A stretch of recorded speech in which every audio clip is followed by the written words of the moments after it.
आजचं विधिमंडळ समालोचन. सुरुवातीला ऐकणार आहोत विधानसभेचं समालोचन. लेखन केलं आहे किशोर आपटे यांनी. विधानसभेत प्रश्नोत्तरं, लक्षवेधी आणि विधेयकही आज घेण्यात आली. याशिवाय सत्ताधारी पक्षांकडून शेतकऱ्यांच्या प्रश्नावर 293 अन्वये चर्चा घेण्यात आली. हेच आजच्या कामकाजाचं वैशिष्ट्य सांगता येईल. विधानसभेचं कामकाज सकाळी 11 वाजता प्रश्नोत्तराच्या तासानं सुरू झालं. काँग्रेसच्या रणजित कांबळे आणि इतर सदस्यांचा तारांकित प्रश्न होता.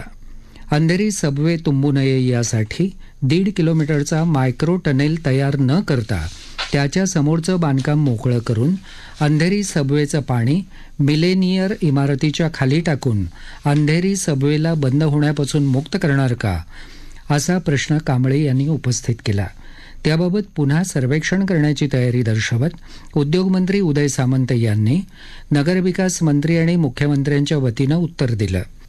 त्यावेळी तुम्ही मुंबई संपवण्याचा प्रयत्न करत आहात का, असा प्रश्न नाना पटोले यांनी उपस्थित केला.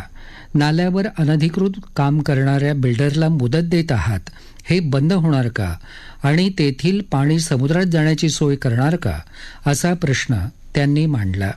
वर्षा गायकवाड, आशिष शेलार, अमित साटम इत्यादी सदस्यांनी या चर्चेत भाग घेतला. पाथरी येथील बसस्थानकातील स्लॅब कोसळून जखमी झालेल्या प्रवाशांना आर्थिक मदत देण्यासंदर्भातील मुद्दा अशोक चव्हाण यांनी उपस्थित केला होता. जखमी प्रवासी आगारात येण्याची वाट न पाहता त्यांना मदत द्यावी, अशी मागणी त्यांनी सभागृहात केली. भाजपचे आमदार आशिष शेलार यांनी मागासवर्गीय विद्यार्थ्यांना कौशल्य प्रशिक्षणाची सोय बार्टीच्या माध्यमातून होण्याच्या संदर्भात प्रश्न उपस्थित केला. पुण्यातील बार्टी संस्थेत विविध स्पर्धा परीक्षांसाठी प्रशिक्षण देण्याकामी राज्यभरात 16 जिल्ह्यांनी मागासवर्गीय विद्यार्थ्यांची निवड न केल्यानं सुमारे 20,000 विद्यार्थ्यांचं नुकसान झाल्याच्या प्रश्नावर सत्तारूढ आणि विरोधी पक्षाच्या सदस्यांनी जोरदार आक्षेप घेत तो राखून ठेवण्याची मागणी केली. मात्र अध्यक्षांनी ती नाकारली. त्यामुळे विरोधी सदस्यांनी सभात्याग केला. या विद्यार्थ्यांची स्पर्धा परीक्षा तयारी करून घेण्यासाठीचा हा प्रश्न न्यायप्रविष्ट आहे, त्यावर नियमित सुनावणी सुरू आहे, असं सरकारकडून उत्तर देण्यात आलं. मात्र तरीही आपण त्यावरील उपप्रश्न विचारल्यास उत्तरं देऊ, असं प्रभारी मंत्री शंभूराज देसाई यांनी सांगितलं. मात्र आशिष शेलार यांनी आधी आणि नंतर राष्ट्रवादीच्या जयंत पाटील यांनी जोरदार आक्षेप घेत मूळ प्रश्नाचं उत्तर आलं नाही, त्यामुळं हा प्रश्न राखून ठेवावा, अशी मागणी केली. विरोधी सदस्य यासाठी आक्रमक झाले. अध्यक्ष राहुल नार्वेकर यांनी सरकारची भूमिका ग्राह्य धरण्यात यावी, न्यायप्रविष्ट बाबींवर सभागृहात चर्चा होत नाही असं स्पष्ट केलं आणि सदस्यांची मागणी नाकारली. यावर विरोधकांनी सभात्याग केला.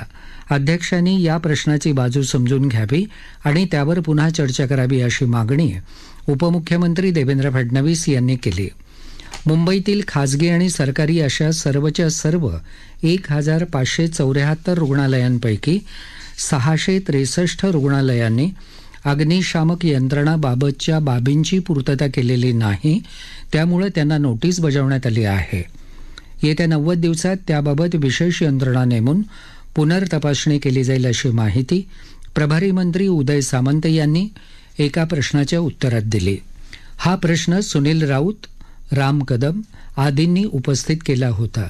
प्रश्नोत्तराच्या तासानंतर स्थगन प्रस्ताव दालनात नाकारल्याबाबत अध्यक्ष राहुल नार्वेकर यांनी घोषणा केली. अहमदनगर जिल्ह्यातील गुन्हेगारी संदर्भातील मुद्दा बाळासाहेब थोरात यांनी मांडला, तर नांदेड इथले दत्ता पाटील हडसणीकर हे मराठा आरक्षणासाठी आणि विविध मागण्यांसाठी गेल्या 15 दिवसांपासून उपोषणाला बसले असून त्यांची प्रकृती सध्या गंभीर आहे. त्यांना हॉस्पिटलमध्ये उपचारासाठी दाखल करण्यात आलंय. त्यावर सरकार काय निर्णय घेणार आहे, असा प्रश्न माजी मुख्यमंत्री अशोक चव्हाण यांनी केला.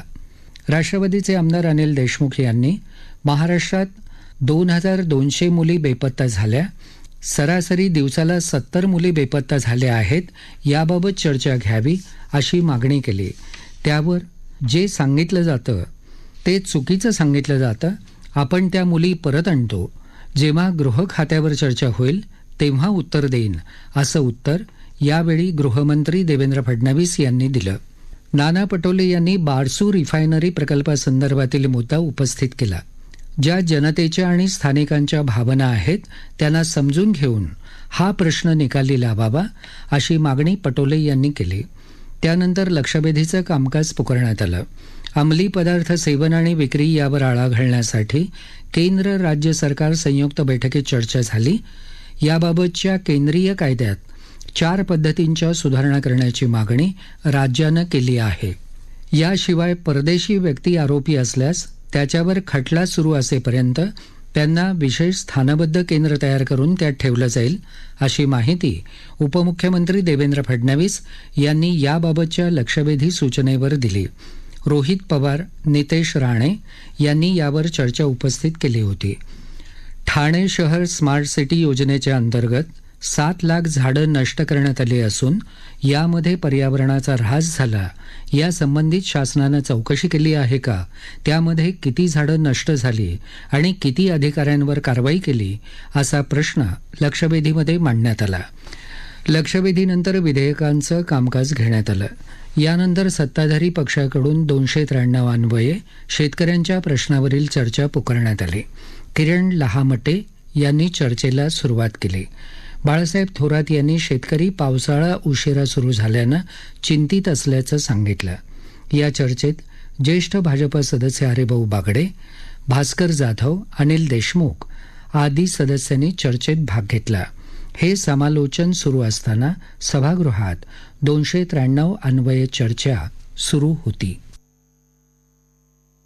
आत्ताच आपण विधानसभेचं समालोचन ऐकलं. लेखन केलं होतं किशोर आपटे यांनी आणि वाचक स्वर होता उमेश घळसासी यांचा.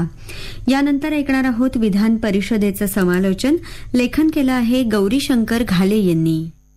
किरीट सोमय्या यांच्या कथित चित्रफितीची वरिष्ठ स्तरावरून सखोल चौकशी करणार देवेंद्र फडणवीस. नीलम गोऱ्हे शिवसेनेतच असल्यानं निलंबनाचा प्रश्नच उद्भवत नाही देवेंद्र फडणवीस. ही होती आजच्या कामकाजाची ठळक वैशिष्ट्य.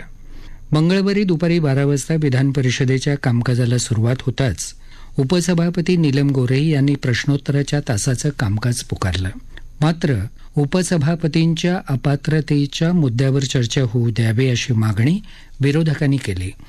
यावर गोऱ्हे यांनी केलेल्या पक्षांतराच्या पार्श्वभूमीवर त्यांच्या अपात्रतेसंदर्भातील मुद्द्यावर सभागृहात चर्चा करण्याची पद्धत नाही.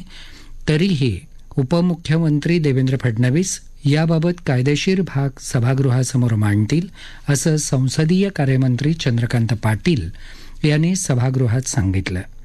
प्रश्नोत्तराच्या तासानंतर हा मुद्दा मांडावा. यावेळी तालिका सभापती सभागृहाचं कामकाज सांभाळतील असं पाटील यांनी सांगितलं.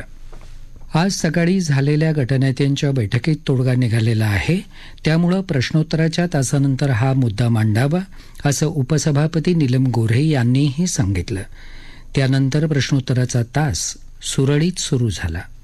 शेकापचे जयंत पाटील यांनी अलिबाग इथल्या जिल्हा रुग्णालयाच्या दुरुस्तीबाबतचा तारांकित प्रश्न उपस्थित केला. येत्या 2 वर्षात अद्ययावत इमारत बांधली जाईल अशी माहिती सार्वजनिक बांधकाम मंत्री रवींद्र चव्हाण यांनी दिली. यासाठी अर्थसंकल्पात तरतूद केली जाईल असंही चव्हाण यांनी सांगितलं. शिक्षण विभागाचा कारभार पारदर्शक करण्यासाठी विद्यार्थ्यांची आधार कार्ड पडताळणी करावीच लागेल. आधार पडताळणी थांबवता येणार नाही असं शालेय शिक्षण मंत्री दीपक केसरकर यांनी सभागृहात यासंदर्भातील तारांकित प्रश्नाच्या उत्तरात सांगितलं. शिक्षकांच्या संच मान्यतेच्या प्रक्रियेत लाखो विद्यार्थ्यांची आधार कार्ड बोगस आढळल्याबाबतचा तारांकित प्रश्न शिक्षक सदस्य किरण सरनाईक यांनी उपस्थित करत आधार कार्ड पडताळणीची अट काढून टाकण्याची मागणी केली. याला केसरकर उत्तर देत होते. सध्या 91% विद्यार्थ्यांची आधार पडताळणी झालेली आहे. तोपर्यंत 50% शिक्षकांची भरती केली जाईल. त्यानंतर उर्वरित विद्यार्थ्यांची आधार पडताळणी झाल्यानंतर 30% भरती म्हणजे एकूण 80% शिक्षकांची भरती 2 टप्प्यात करण्यात येईल अशी माहिती केसरकर यांनी दिली. तर शाळांना प्रचलित धोरणानुसार अनुदान देण्याबाबतचा तारांकित प्रश्न शिक्षक सदस्य विक्रम काळे यांनी उपस्थित केला होता. याला उत्तर देताना दीपक केसरकर यांनी आतापर्यंत 61,000 शिक्षकांना टप्पा अनुदानावर आणल्याची माहिती दिली. या अनुदानासाठी शाळांनी किमान आवश्यक कागदपत्र सादर करावीत असं त्यांनी सांगितलं. राज्यात काही विद्यार्थ्यांची आधार कार्ड पडताळणी न झाल्यामुळे शिक्षक भरती प्रक्रिया सरकारनं थांबवलेली नाही असंही शिक्षण मंत्र्यांनी स्पष्ट केलं. प्रश्नोत्तराच्या तासानंतर विरोधी पक्षनेते अंबादास दानवे यांनी नियम 289 अन्वये माजी खासदार किरीट सोमय्या यांच्या कथित सीडीचं प्रकरण उपस्थित केलं.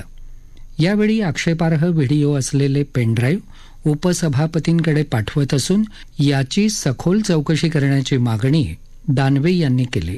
प्रलोभनं दाखवून ईडी, सीबीआय सारख्या यंत्रणांची भीती दाखवून काही महिला अधिकाऱ्यांना धमकी देऊन त्यांची पिळवणूक आणि शोषण करण्याचा प्रयत्न केला जात असल्याचा आरोप दानवे यांनी केला.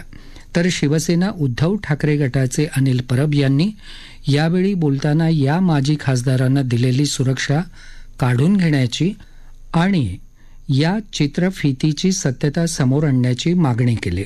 या चर्चेला उत्तर देताना माजी खासदार किरीट सोमय्या यांची आक्षेपार्ह चित्रफीत व्हायरल झाल्याप्रकरणी संपूर्ण प्रकरणाची वरिष्ठ स्तरावरून सखोल चौकशी केली जाईल, कोणालाही पाठीशी घालणार नाही असं उपमुख्यमंत्री आणि गृहमंत्री देवेंद्र फडणवीस यांनी जाहीर केलं. हा विषय गंभीर असून विरोधकांनी मांडलेल्या भावनांशी सहमत असल्याचंही त्यांनी सांगितलं. विरोधी पक्षाकडे याबद्दल काही तक्रार आल्यास त्याचीही चौकशी करण्यात येईल, प्रकरण दडपलं जाणार नाही असं फडणवीस यांनी सभागृहाला आश्वस्त केलं. विरोधी पक्षनेत्यांनी पेनड्राईव्ह मला दिला आहे, तो बघणं म्हणजे माझ्यासाठी फार कठीण परीक्षा आहे असं नीलम गोऱ्हे म्हणाल्या. यानंतर उपसभापती डॉक्टर नीलम गोऱ्हे यांनी केलेल्या पक्षांतराचा मुद्दा सभागृहात चर्चेला आला. यावेळी निरंजन डावखरे यांनी तालिका सभापती म्हणून कामकाज पाहिलं. गोऱ्हे यांनी पक्षांतर केलं. देशात पहिल्यांदाच सभापती उपसभापतींच्या पक्षांतराची घटना घडली. तसंच त्यांच्या विरोधात अपात्रतेची नोटीस दिल्यामुळं त्यांना पदावर राहण्याचा कोणताही अधिकार नाही. त्यांनी पदावर राहणं नैतिकदृष्ट्या योग्य नाही. त्यांनी पदावरून पायउतार व्हावं अशी मागणी विरोधकांनी केली. विरोधी पक्षनेते अंबादास दानवे, शेकापचे जयंत पाटील, राष्ट्रवादी काँग्रेसचे शशिकांत शिंदे आदी सदस्यांनी भूमिका मांडली. यावेळी झालेल्या चर्चेला उपमुख्यमंत्री देवेंद्र फडणवीस यांनी उत्तर दिलं. उपसभापती नीलम गोऱ्हे यांच्या विरोधात दाखल झालेली अपात्रतेची नोटीस हा घटनात्मक पेच नाही. संविधानातल्या तरतुदीनुसार अपात्रतेच्या नोटिसीचा कोणताही परिणाम त्यांच्या उपसभापती पदावर होत नाही. त्या उपसभापती म्हणून काम करू शकतात असं फडणवीस यांनी स्पष्ट केलं. फडणवीस यांनी या संदर्भातील कायदेशीर बाजू मांडत आपली भूमिका स्पष्ट केली. सदस्य म्हणून अपात्र ठरवणं आणि उपसभापती पदावरून दूर करणं या दोन वेगळ्या हे सभागृहाच्या अखत्यारीत येत नाही. अपात्रतेच्या प्रक्रियेचा कोणताही परिणाम सभागृहाच्या कामकाजावर होत नाही. तसंच संविधानाच्या 10व्या अनुसूचीमध्ये सभापती किंवा उपसभापतींनी त्यांच्या राजकीय पक्षाचा राजीनामा देणं किंवा पक्षाचं सदस्यत्व घेणं या संदर्भात सूट देण्यात आली आहे. इतर सदस्यांचे अधिकार हे सभापती किंवा उपसभापतींना लागू नाहीत असं फडणवीस यांनी स्पष्ट केलं. तसंच नीलम गोऱ्हे यांनी मुळात पक्षांतरच केलेलं नाही.